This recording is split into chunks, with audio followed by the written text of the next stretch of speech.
to Talkin VAWLS, episode number 42, brought to you by the Outright Geekery Podcast Network at outrightgeekery.com. Also by the S&B Network on YouTube. Be sure to hit that like button, leave us a comment, and subscribe. But also, this podcast is brought to you by Collar and Elbow Brand, professional wrestling's premier clothing brand. Check them out online at collarandelbowbrand.com. Use the promo code COMICCAST, that's COMICCAST, all caps, at checkout. Save 10% on the latest and greatest professional wrestling merchandise, including my personal favorite, Dusty Rhodes-inspired Living the Dream. Again, check them out, collarandelbowbrand.com, promo code COMICCAST. We are at TalkinVols_pod on Facebook and Twitter. Let's get into this thing. I know mathematically this game wasn't a must-win, but I'll be damned if it didn't feel like a must-win heading into the last three games of the year.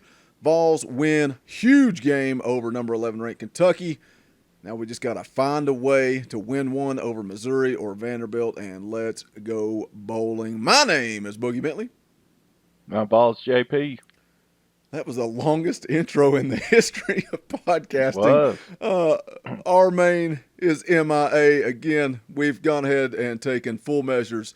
His picture is on the back of the milk carton. If you see him anywhere in the Tri-Cities area, please reach out and let us know where our main is at. I was thinking about just placing an ad on Craigslist for a third podcast host. I don't know. We'll see what happens. I think somebody's got him in the Tonga death grip. That's a possibility. Maybe Collar and Elbow Brand can make a T-shirt of that. I'd buy that. All right, enough jokes. Let's talk about it, man. What a freaking huge win. No matter how you spin it, we talked about this during the text message. No matter how you spin it, Tennessee beat the number 11 team in the country. They didn't just beat them. They dominated from quarter to quarter. It was never in doubt. There were times we weren't happy, but the game was never in question. Yeah, it was a tremendous win. I mean, it really was. There was a lot of top recruits. So, I mean, it was fantastic to see the Vols come out and play the way they did yesterday. I mean, Kentucky with Benny Snell and the way that they had ran over some teams earlier this year and stuff, I was really like, can we really stop them from being able to run? And Snell ended up with 80 yards, I think. And, what about Tennessee's offensive line? I mean, where did that come from? I mean, did anybody think after that Charlotte performance that we'd be able to block anybody? But, you got to hats off to them. Because, I mean, they certainly, we rushed for 212 yards, I think it was, is what we put up. So, just a tremendous win. Defense played lights out, and, it was great. I mean, not only was Kentucky ranked 11th coming in, but, being able to continue that streak of 17 straight victories against Kentucky inside Neyland Stadium, it's another year that them Wildcats thought that they had one on the Vols, and the Vols sent them up I-75 with their tails between their legs, for sure. So I was ecstatic. I mean, it was a great all-around game, and we're 5-5 right now, so we got two games to go. I know Saturday's going to be tough with Missouri and that passing game and everything, and then but this team has got to find a way to win one more. We really do. And I think there's a great chance that we can finish 7-5 now. We play like we did yesterday. I think we can definitely beat Missouri and Vandy. Yeah, I mean, how much did your confidence increase? And we look back to that Charlotte game, man, that was another depressing podcast, but how much did your confidence increase after yesterday? Because, like you said, forget winning one. Let's go win them both. Let's go win them both and finish at 7-5. And you can go back to the season preview that we did. We all would have said, right now, take it or leave it, 7-5. We would have taken it all day long. Talking about the rushing yards, the offensive line. What whatever you said, 200 and some yards rushing. Yeah, But I what think we got 215 is what it says. and a lot of that, a big chunk of that came on the Murphy end around. But what my eye goes to is the average yards per carry. Mm-hmm. And I got it pulled up right now, and Chandler had 16 carries and averaged 5.6 a carry, and Jordan had 15 carries and averaged 4.2 per carry. And I think they did a lot better job in pass protection too. They just looked like a different offensive line. It looked like everybody came to play. And God, man, what a win! I can't say that enough.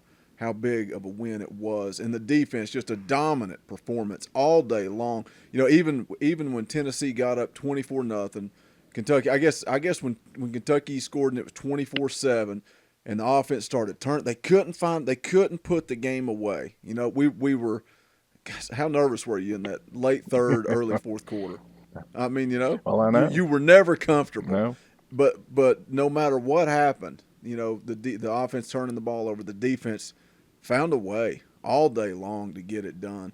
And kudos to the not just the players, but the players too, and the staff. Just a great everybody down there, man, deserves praise. The coaches, the players, especially the players. I'm happy for them, man. I am. It's frustrating to us, and all we do is watch. Imagine putting in all that work week in and week out. So hats off to all of them. Huge win for Coach Pruitt, but the defensive staff, man, just absolutely shut down. Who best running back in the SEC? Where do you put him in the nation? He's up there. He's in the mix. I mean, he is Kentucky's offense. I mean, they was going to just run it to him or throw it to him. I mean, they kept talking about it there in the first quarter. I mean, it was like 12 of the first 16 plays. He touched the ball. Of course, now I know. Once they got down, they had to kind of get away from that and stuff. But I mean, he's still. I mean, that guy. If he played on another team, that had some other talent and stuff like that, I mean, he'd be tough. I mean, I'd imagine he's going to be a heck of an NFL player. I would think so. I mean, he's a hard-nosed kid for sure. But yeah, I mean, Vols done an excellent job holding him. I mean, we didn't give up any huge plays. I mean, that was the thing. We had to make Kentucky work for everything they got. I mean, I thought that this was probably one of the best games that our defensive line played, and really all three levels of the defense. I mean, I thought that Kirkland played a whole lot better. Batuli had some tackles, and then I think who would have ever said that getting Abernathy back at safety would be an upgrade, but he played extremely well yesterday, and I thought Warrior did too. I mean, of course, Kentucky, you shut down that running game. I mean, you can pretty much win. So, but at the end of the day, that's what I said.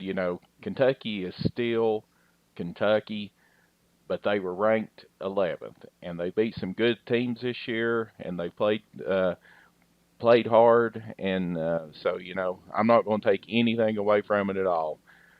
Pruitt has proven to me that he can beat. Here he beat Auburn on the road, and now Kentucky comes in ranked 11th and beats them inside Neyland. I mean, looking back on it, that's probably the best game that Tennessee's had at home since probably the second half of that Florida game in 2016, probably. Yeah.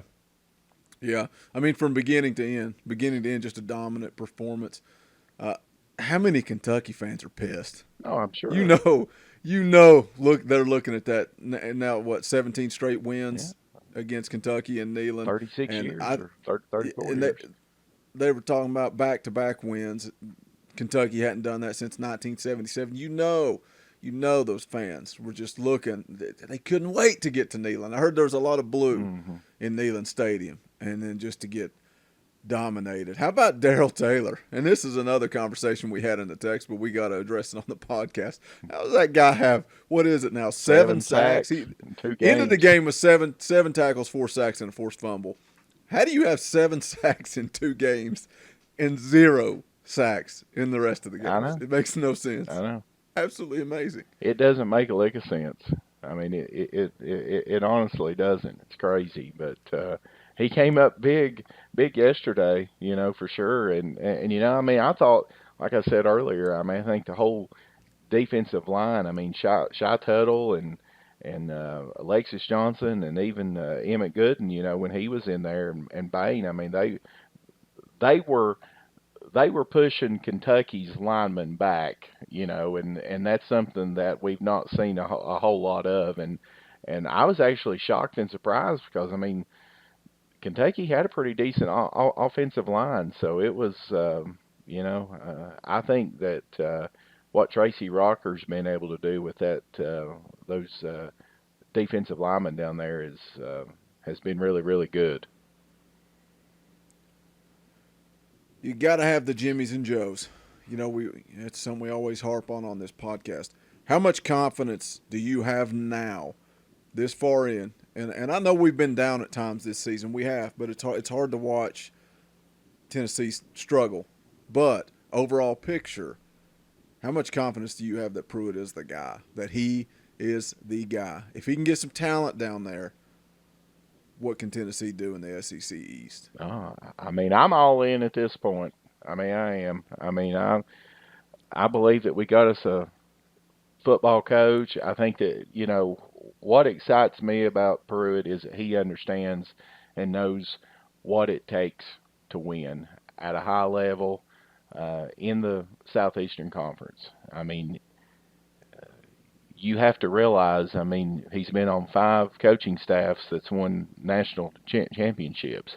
He knows what a football player looks like, and he demands the discipline that it takes. He's never satisfied. They could have came out. I mean, obviously, they they did come out, and then after the game yesterday, they was interviewing him, and he was talking about the boneheaded play that Marquil Osborne made it there on that last INT when he pitched it back, and he was like, it's just boneheaded mistakes and stuff like that. So he's never satisfied, and I mean, I think that if he can get the recruits in, I think that we could see major improvement next year. But I think that third year is realistically, to me, when that you think that we could probably start competing for the Eastern title. I love that he's never satisfied. As soon as the clock hit 0 and they said, we're going to have a word with Jeremy Pruitt, I said, watch this. I said, he's going to be pissed. And he was, man. Right after the game, just beat the number 11 team in the country, dominated him, and he's pissed. Well, but I love that. And I love it. When they pan to him on the sideline, he's always coaching. I mean, have you ever noticed that? I mean. Oh yeah. He always has a player or a group of players huddled around him, and he's always coaching, and he's always trying to teach. And I think that, I mean, there's obviously that there's been some issues with the offense, but and then I mean, you saw him there on the sidelines after that one pass play there right before half. I mean, he was all over Helton. I mean, just absolutely giving him the absolute business. It was a risky route. That's a risky throw. Oh yeah, and that's what Pruitt was saying. I know, especially our main gets mad when he kind of goes conservative there, but I think that that's him being a defensive-minded coach. And I think that that's him knowing, especially in the past, how much success that he's had at Alabama and Florida State with the defense, and that he doesn't want to give up anything cheap. That he wants the offense to have to earn it. So with that, but I mean, what a major turning point really in that game there, right there, that last drive, because Pruitt even admitted, that he was trying to just run out the clock. And then Oh they yeah, it was clear that's what he was doing. I mean, what was it? They called a timeout first of all to get the ball back. I can't remember how much time was left, but they tried that little pass you're mentioning where Pruitt went off on would Helton, stop the and clock. yeah, and then the second down Was play, a draw, wasn't it, to it was Chandler? meant to kill the clock. Yeah, Yeah, and then they let the clock run all the way yeah. down because I mean they still had time for another play, and that's when Chandler broke a pretty good run on third down. But now you're down to 13 seconds, and they called another timeout. I think didn't they run one more pass I play think before they so. threw into the end zone? Yeah, yeah. I'd have to go back and watch it, but yeah, I'm pretty sure that they did. And then, I mean, uh, hats off to Garantano. I mean, I thought that was maybe one of his best drives as far as pocket awareness. There was two throws in that drive that normally he would have took a sack, but he stood up. I mean, stepped up, and on that 39-yard touchdown. I mean, he could have very easily just let the pocket collapse on him, but he actually stepped up, bought him some more time, and then absolutely threw a rope to Callaway, and I'm not for sure if Callaway hadn't have caught it. I think Jennings might have. Both of them were right Something down there. So I want to talk about with Garantano that we probably don't mention enough, and I know there was a lot of chatter out there about who should be the quarterback. Garantano's the guy; he's always been the guy. And then for him to set the record for a number of consecutive passes without an interception, only thrown what, two on the season? that's amazing to me. With the He's thrown some that were he threw a couple yesterday that could have been picked off and got away with them, but they didn't get picked off. The fact remains the same. He set the record for most consecutive passes without a turn. And how crucial is that for this Tennessee team well, it, to not turn the ball over? well, just look back at the losses. I mean, Yeah, look at yeah. that Florida game. I mean, I'm not going to say here, and we talked about it after that game. I mean, I'm not going to say that Tennessee was the better football team, but obviously with 6 turnovers, you don't even give yourself even a chance. And then we went down there to Auburn and we forced three turnovers. I don't think Tennessee wins that football game if we force three turnovers, but then we turn the ball over three times. So an offense, especially that struggles the way that it does at times, it's crucial. And I mean that was. I'm sure that's one thing that Pruitt is probably harping on big time after this game is those 2 fumbles in the fourth quarter. Yeah, I mean they prevented them from putting the game Yeah. away because they were having some success running the Oh yeah. football, but just you fumble too. But thankfully the defense gets them right back, and no harm done. Offense, play calling. This, what do you think is going on? I feel like we get 2 different offensive game plans, and I think a lot of it depends on the opponent. But I don't have a problem with trying to run the ball against a team like Charlotte, and you need to work on it, and it's in-game repetitions, and that's fine. But at times this offense looks so different. They threw it. It was a lot like Auburn, throwing it downfield some. I like seeing them mix in DWA. How much do you think you're critical of Helton? You can't deny it. I know. I've tried to learn and back off in game when we're texting because I know you're very emotional in game, but you're pretty level headed out of game. You are.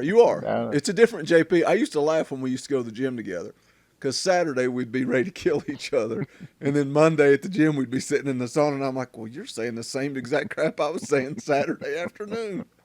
So. But there's something going on, and I don't know if it's what Helton wants to do versus what Pruitt wants to do. There's something there. There's something there that you have to address. You have to be able to see. Yeah.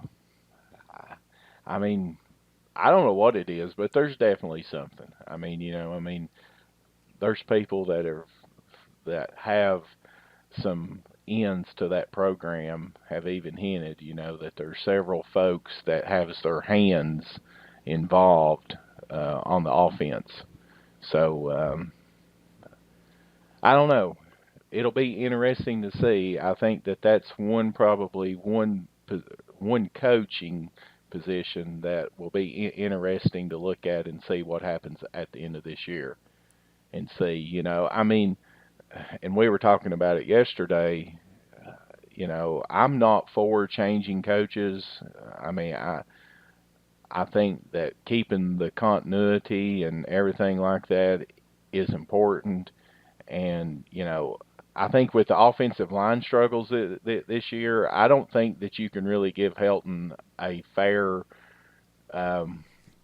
whether or not you can really criticize him or not with some of the deficiencies that this offense has had. Number one, the offensive line, but number two, we don't have no speed. Yes, we've got some pretty good receivers, but we don't have anybody that can stretch the field. So, we're having to really just, hope that we can make some plays running the ball and where it's not consistently second down and long or third down and long, but then also, throwing those back shoulder throws and stuff like that to where we can get some chunk plays. And that's one thing that Tennessee did yesterday, and I think that's a big reason why that obviously that we scored 24 points. Yeah. I think this offense has the most success doing that. Oh yeah. When they, because it's like you said, there's nobody that really stretches the field. How many deep balls do they throw where there's actually pretty decent coverage, and the receivers just go up and make plays? Yeah. There's a lot of them. But my thing is, if you got an offensive coordinator that wants to do one thing, and you've got a head coach that wants to do another thing, it does not work. And we talked about Butch Jones. How many times during Butch Jones' years at Tennessee did people criticize the offensive coordinator? And they were fired, and a new one came in, or they left, and a new one came in, and the offense was exactly the same. Exactly the same.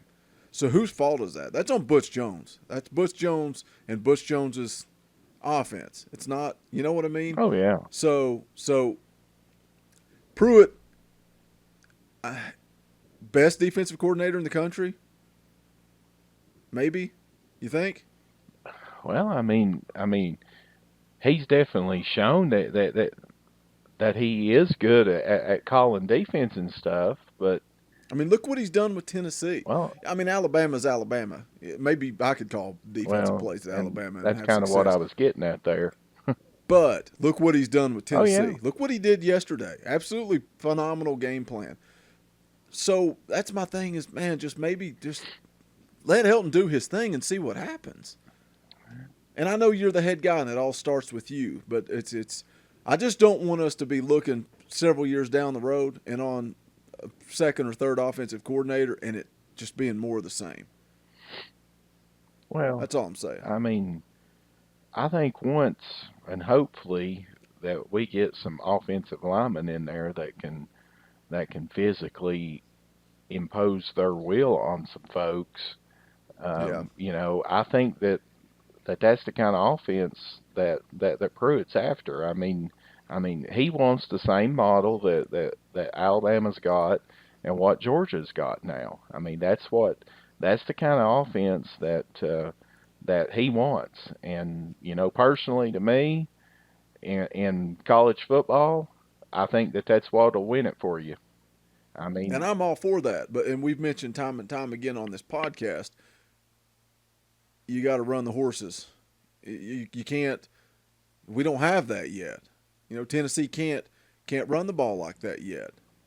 So sometimes when they and again, kudos, I don't mean to be negative. Good gosh, huge win. Proud of everybody. But I'm just saying overall, you got to adapt to what you have.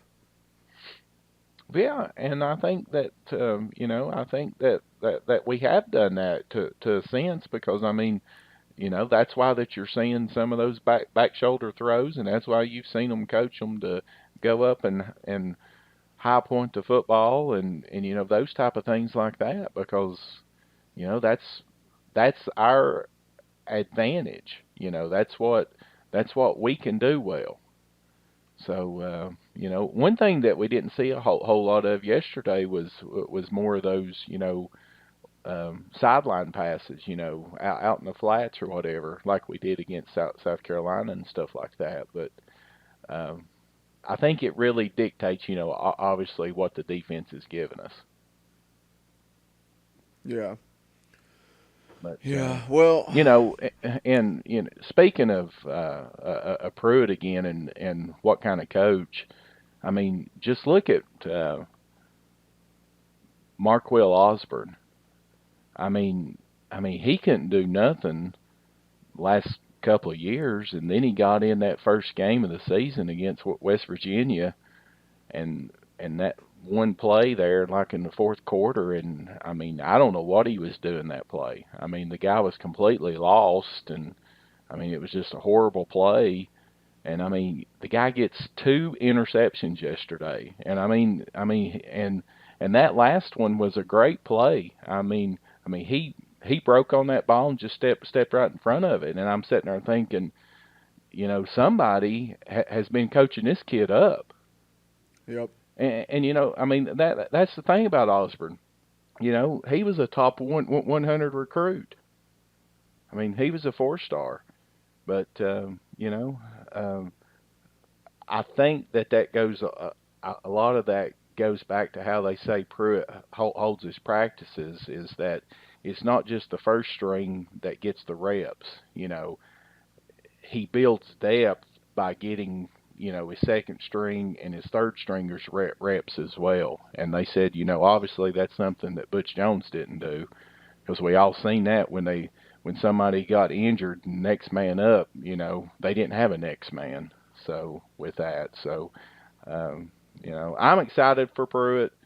I definitely think that if we can get some studs in, that um, he can get Tennessee to where, you know, this fan base and this program.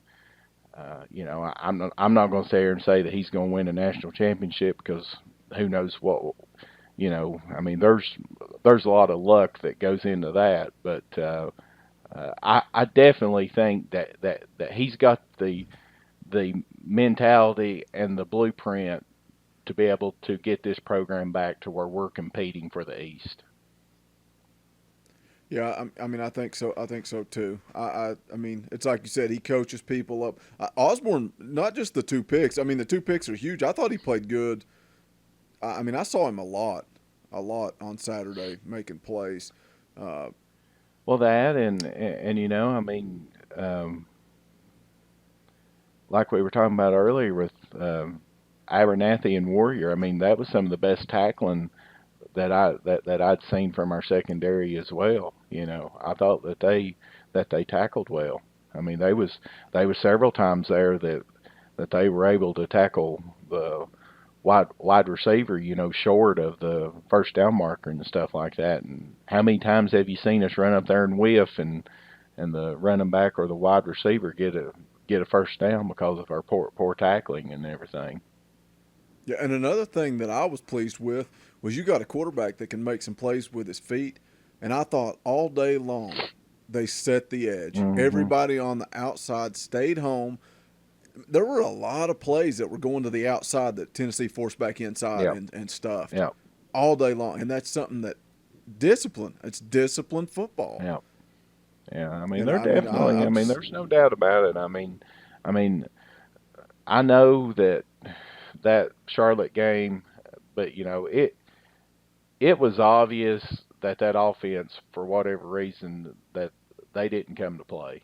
You know, I mean, it was obvious with that, but because I mean, it was like night and day difference as far as, you know, the way that they were blocking, and you know, and I thought that they kind of went back to how they played against South Carolina, because I mean, we averaged what 4.2 yards a rush against South Carolina, and then, you know, last week it was like, what in the world is going on with this group? But you know, I mean, everybody was talking up that Josh Allen kid for Kentucky, you know, and he's got 10 or 11 sacks on the year. He had that one sack yesterday, but I mean they didn't call his name much. So I mean I thought that, you know, because going into that game, I was like, well, how in the world are we going to block this Allen kid? I mean, he's going to live in our backfield. And other than that one that he beat Tatum on there in the first half, I mean, that was the only time that he really made a difference that I could tell. Yeah. Well, let's you want to talk basketball or you want to wait? Hey, that matter. Let's talk basketball. What do you and Armaine, we're going to cover some basketball this week. Armaine, God, we hope he's okay. I'm waiting to get a ransom letter any day now. Hopefully we can set him free. Maybe even start the hashtag set Armaine free. Set Armaine free. We'll see what happens with that. But what happened in basketball this week? Well, they opened up the season against Lenore Ryan, and had their way with them. Won by 45 points, 86-41. They only allowed 11 points in the second half. They really dominated on the defensive side. And then Friday night they played Louisiana Lafayette, which is not a bad basketball team. They actually won the Sun Belt Conference last year, but didn't win the conference tournament, and that was the only reason that they didn't make it to the big dance. But they actually played in the NIT last year and beat them by 20-22. They were up, I think, 17 at halftime and stuff like that. But two things that stick out, one of them positive, one of them negative for the BasketVols. If Grant Williams continues to be able to hit the outside shot like he started, I think he's 3 of 4 from three-point range this year, and I think he had maybe one or two three-pointers made all of last year. If he continues to do that, I mean, that's just going to open up just that offense even more and make them even harder to defend. If there is a negative through the first two games, it's offensive rebounding. Especially, I noticed it in that second half of that game against on Friday against that Louisiana Lafayette. There was several second and third attempts right there around the basket that, for whatever reason, that we just weren't able to get our hands on. But I know that's one thing that Barnes has been talking about as well, as the offensive rebounding. And but I mean, it's really hard to really complain about winning by 40, 45 and 22 in your first two games. But got a pretty decent test this Tuesday night. They play at home against Georgia Tech, and then they don't play again until November the 21st, Wednesday, the day before Thanksgiving, when they play in the preseason NIT against Louisville. And if they win that game, like Armaine and I talked about in the basketball preview podcast, if they win that game, more than likely they'll get a date with number 1 ranked Kansas. So really, really excited to see the BasketVols over the next couple of weeks and see what they can do. All right, that's a nice 2-minute basketball recap. I just can't watch it. I'm not going to harp on it, but I just can't watch it. Let's talk about Missouri. It's such a weird. I was talking to a guy at church.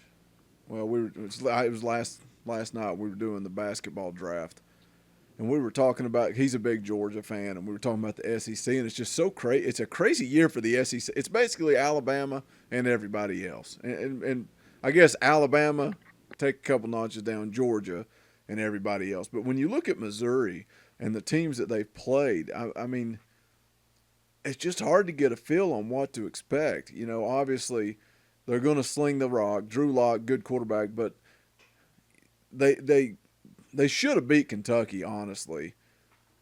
I don't know. What do you think going into this game? man, I don't know if Tennessee shows up to play. I think they finish 7-5. Yeah, I mean, their their defense is not anywhere near as good as Kentucky's defense was. You know, I don't think that we're going to hold Missouri to 7 points. I think that it might be hard to hold Missouri to 20, 21 points or 24 points. So I think that our offense is probably going to have to make some plays in order to beat them. Um, Locke is one of those quarterbacks that he's streaky. Uh, he can pass for five touchdowns and 0 picks, and then the very next game he'll have 0 touchdowns and 3 picks. I mean, that's just the way he is. I mean, he's just a streaky player. I would imagine that Tennessee is if we have our wish, that it's going to be one of these games to where if we can control the ball and try to keep Missouri's offense off the field. I think that that's what that we need to do. I think that that's why it's important for this offense to be able to sustain drives a lot like we did against Auburn. We can't have these 3-and-outs. We can't have these series that we don't gain any yards and we punt it back to them, because I think that it's going to be a challenge, because I think that Missouri is really going to test our linebackers and our safeties. That's what scares me about it. Of course, now something that as Tennessee fans that we would have to mention. Of course, they got Derek Dooley as their offensive coordinator, so Oh God, we can I wasn't even going to say that. Come on. we can only hope that he draws up a game plan like he did in 2011 in Lexington when he let the wide receiver that had never taken a snap in his life at quarterback beat us that day. We can only hope that he can draw up a game plan like that. How is that guy even back in the SEC? Honestly, uh, I think.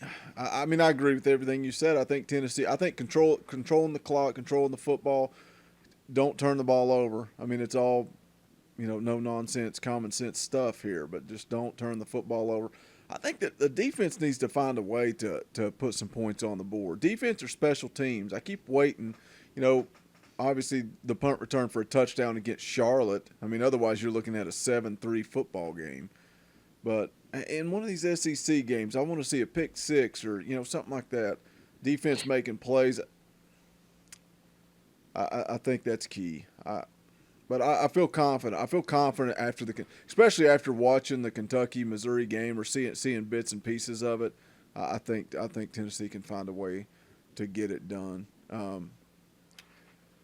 I don't know. We'll see. Well, What do you, I mean, they're averaging 30, 35 and a half points a game. I mean, obviously, if but they put 30, up 50, 35 50 on somebody. There's no way that we win.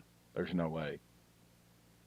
No, I think no. that I would think you need to hold them almost under 20 to beat them. I mean, I could see maybe 24 as the absolute max.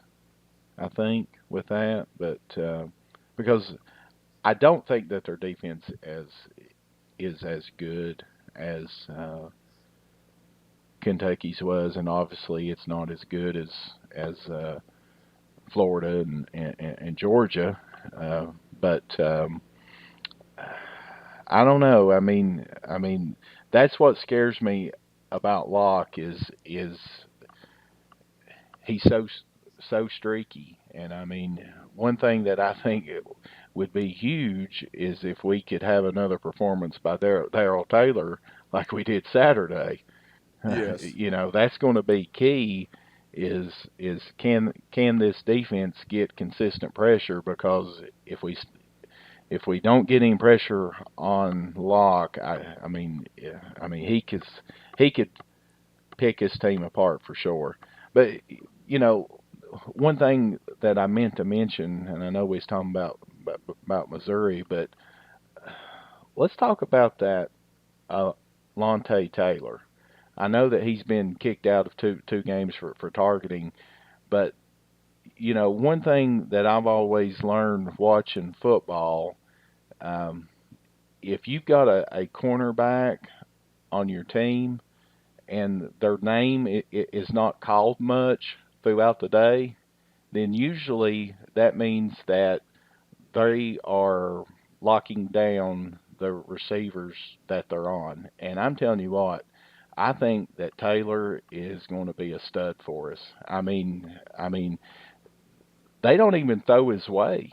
I mean, I think that that he gets another year, another off season. I mean, that's what's amazing about this kid is that he came in December and they moved him over to defensive back for spring practice, and that was really the first time that he'd ever played cornerback. I mean, I think what he's done this year has been amazing, and I think that he can be a real asset for us for the next couple of years. Well, I think you can throw Bryce Thompson right in there with him. Oh, definitely. I think Tennessee is looking at two really, really good corners, true freshmen. So, as long as they stick around, I think they're only going to continue to get better under Pruitt. What's Thompson got now? 3 picks? 3, yeah. Is that right? Yeah, 3. And I didn't see. Did you see what the injury was? I'm assuming concussion. Well, they asked Pruitt after the game, and he said that he was going to be fine. So, I mean, they haven't really said anything, but the way Pruitt talked, that he didn't seem concerned, that. So I'm hopeful that it's not even concussion or anything, and maybe he just got his bell rung. Out. Yeah. I mean, he was unconscious. There's no doubt. That's what I thought so too. And there's no doubt. I mean, when he came down, he did not move. He did not? Wasn't that a shoddy way for the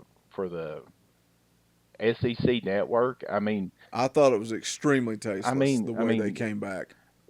They don't even come back and even really say anything about him at all. And I mean, they showed him laying over there motionless for about 15 seconds, and then they go to a commercial break and they came back and they don't even say anything about it at all. So yeah. I don't think he was moving when they left to go to the commercial. Yeah, I know. That's what I was sitting there thinking. I was like, man, that looks bad. And obviously, I was expecting them to come back from the commercial break and see them with a back brace and all that stuff out there. Yeah, I was too. Yeah. And I went to VolQuest, and old Gator Dog, I follow his in-game threads. I kind of like him, even though he takes some shots a lot of times. Yeah.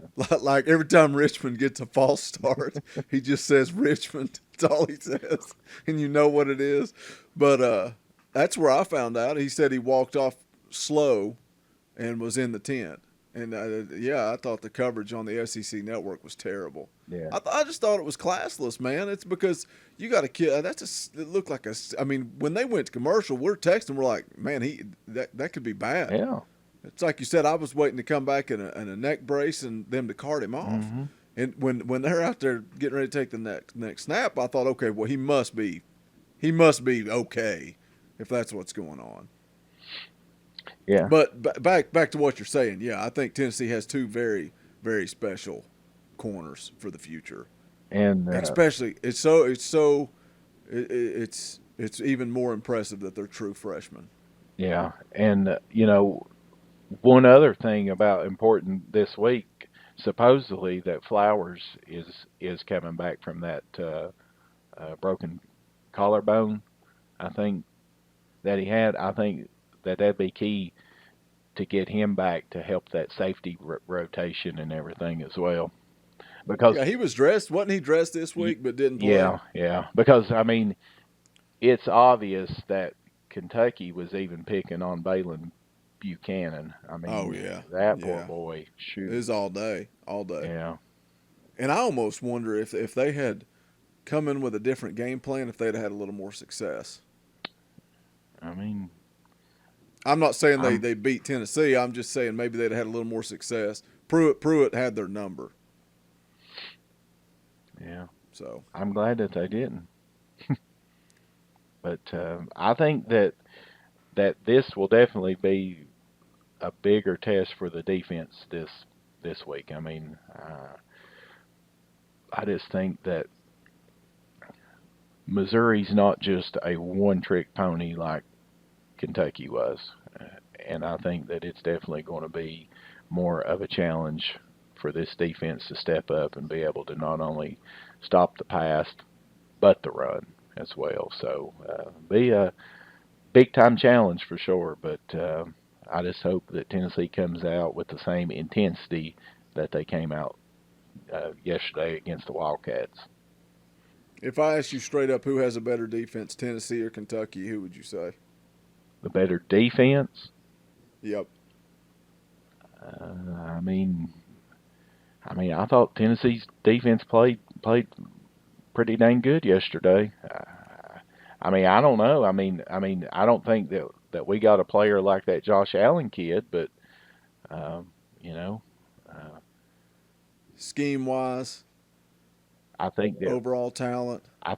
we probably have better defensive coaches, and I think that, I mean, my thing for Kentucky to hold Missouri to 14 points, I think if just Tennessee shows up, I think they get it done on Saturday. I really do, and I know it would be we were huge. pretty down. We were pretty. Oh, how nice would it be just to know you had that 6th win in your back pocket Oh, I know. instead of having to go play Vanderbilt I know. with it up in the air. Because what's Vandy's record? I can't even. Let me see I was if I can trying to find it here. Daggone it. Hey, let's just sit here on Google in the middle of a podcast. How about that? Oh crap! Vandy is 4-6, so they've got to win their next 2 games. And who do they play? So if they lose, they play Ole Miss on Saturday. Okay. So they lose to Ole Miss and they know they've got no prayer. Correct. How much does that set up Tennessee Well, for that last game? Of course, you're playing for pride. I know. I get that. yeah. I'm telling you, man. If Tennessee just shows up, it ain't even gonna be a question against Vanderbilt. Or I'll even say Missouri. If Tennessee shows up to play, they beat both teams. Good Lord, did you think we'd be sitting here and Tennessee beat Auburn and Kentucky? What is that? What was Auburn? They were both top 15, right? Yeah. I mean, come on. What was Auburn? They were actually they were 21st. Oh, they were okay. Yeah. Okay. Yeah. They were Still, they were ranked, but a ranked team on the road. yeah, and they were a top 10 team to start the season. Just think about what Auburn's done. I mean, here they went and gave Malzahn that big extension, a 7-year extension last year, and are sitting there this year, and they've already lost four games. Yeah, I think that they're 6-4 right now, or 5-4. But there's a lot of people calling for his head, but they're saying that if they were to let him go this year, they'd owe him over $32 million. Holy cow. I mean, what's the likelihood of that happening? But it's almost sounds like that it's starting to be like one of those Tennessee and Butch Jones things where everybody sees the writing on the wall, and how long do you keep on just letting it go? Yeah, at some point, regardless of the money it's going to cost, because that's done. That's done and over with. You've signed the contract. The ink's dried. Now, what are you going to do for the future of your program? Yeah. I mean, Tennessee could have said, well, we don't want to pay Butch Jones' buyout, so you're just going to let him keep burying the program? Man, it's embarrassing. You know what I hate? I hate Facebook memories because they pull up all the times that I defended Butch Jones and Derek Dooley, and I get to relive all the times I defended those guys. Freaking, I read those posts, and I'm like, what in the heck was I thinking, man? I'm just an optimist, I guess. I just defend until the end. Um, So I had one pop up yesterday when we went down to that Tennessee Missouri game in when 2012, I when guess it Chris was. Greer didn't show up, Yeah, and that was the game that broke me on Dooley. I was done with him. I think that's when I was done too. Because I remember looking over at you when they faked. Was it a punt? They faked a punt or a field goal or Yeah, something. And I said, "Look at my arm." I had chill bumps, and then they lost, and I was like, "I'm done with that guy." yeah. That was the game, We man. I were was up done like too. 21-3 at halftime or something, weren't we? Yeah. I think it was.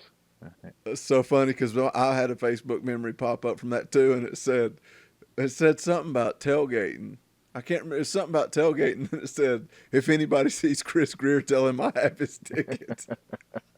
God, oh, I wish he listened. I wish he listened to this podcast and heard that.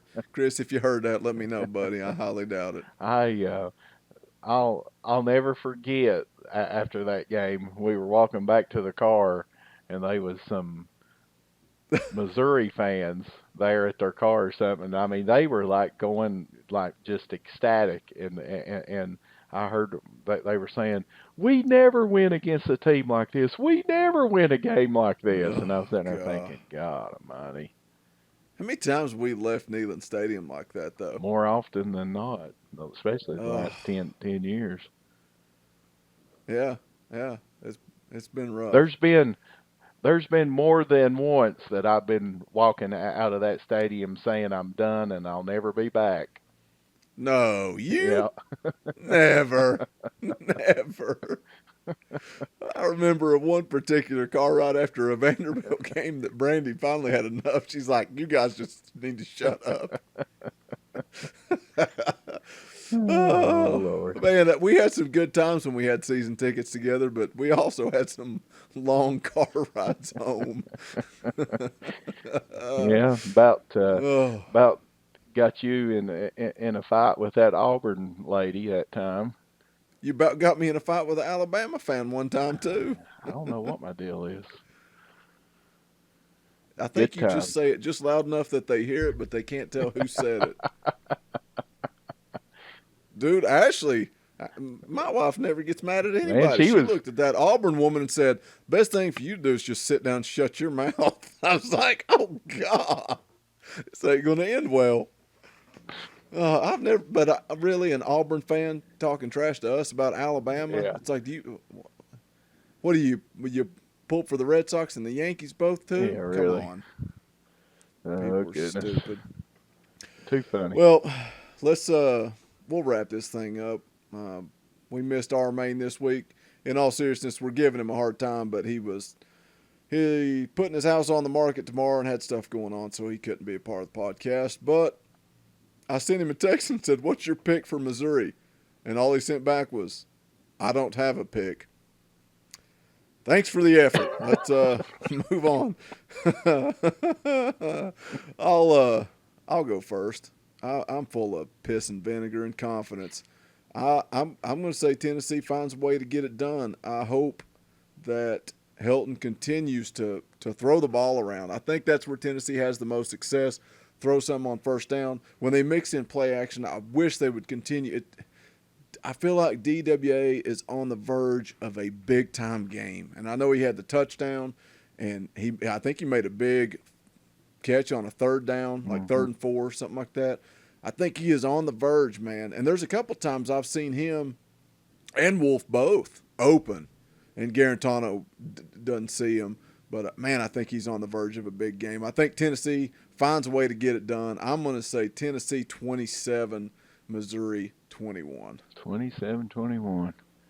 I think that this game is going to be won by ground and pound. I think that the Vols are going to try to control the clock, keep Locke and We got Missouri 2 different game plans. off the field. I think that Mr. Chandler is going to have a heck of a day. I think that we should be able to run on this team, and I think that we're going to feed Chandler and Jordan I think Chandler has a great chance to go for 100, and I'd like to see Jordan go for 60 or 70. I think the Vols are going to pull this one out, 24-19. How much we didn't even really talk about him much, but how big was it to have Chandler back, taking a lot more carries this week? Well, I mean, he's the most dynamic player that we have on offense. So yeah, I mean, you take him out of the equation, I mean, we don't really have anybody that can really break a big play. You know, I mean, Jordan came out of the backfield and caught that nice pass, you know, down there and put us down there at 1st and goal there. Yeah, that's a good play call too. Oh yeah, but I mean, we've seen that with Chandler several times this year and stuff like that. But I just think Chandler has a chance to have a big game this week, and I think that we're going to try to be more methodical with it. I think that we'll take our shots, but I think that Pruitt and company is going to try to limit the number of possessions that we give Locke. So are you saying on Saturday when they keep running the ball on 1st and 2nd down and you're pissed that I can tell you this was your game plan, man? Yeah. This is what you wanted. Yeah. I can? Yeah. You're giving me full permission. Oh, yeah. Because I'll be like, my goodness, why are we keep on running it for? But if they run it for success, you'll be like, it's exactly what I said they needed to do. Yeah. It's awesome. That's awesome. Well, that's going to wrap it up for Talkin Vols episode number 42. Again, show some love to our sponsor, Collar and Elbow Brand.com. They have a lot of cool shirts. Whether you're a wrestling fan or not, they've got some cool merchandise. So check them out. Promo code is ComicCast. If you're lost, it's in the description. Also, if you like the intro song, listen to this on YouTube. At least once a week that gets commented. What's the intro song? What's the intro song? And I don't mean to be a jerk, but I got to switch accounts and re-log in, and sometimes I forget and don't do that. But a lot of you guys ask. It's always, every episode, it is in the description, the intro song that we use. And that band, man, I love the song too. That's why I use it. It's called Beat Poets by the Snake Oil Salesman. And I wish, they're just not that big of a band. And I found it on YouTube's non-monetized music. And I've searched out their band and tried, man, like they just don't do a whole lot. I would love to get in contact with them because we get so much feedback on that song. And if you're listening on iTunes or Stitcher or a podcast platform, you have no idea what you're talking about because I don't add it. But on YouTube, I love it, man. Every time I edit the podcast, I listen to the full song because I dig it that much. Do you ever listen to it? Ever? Mm-mm. No. Oh, God. I love it. I love it. But that's it. Beat Poets by Snake Oil Salesman. It's always in the description. But again, that's going to wrap it up for Vols JP. I'm Boogie Bentley. Our main, we're trying to start a GoFundMe so we can get you rescued. But I just got one last thing to say, and that is go Big Orange.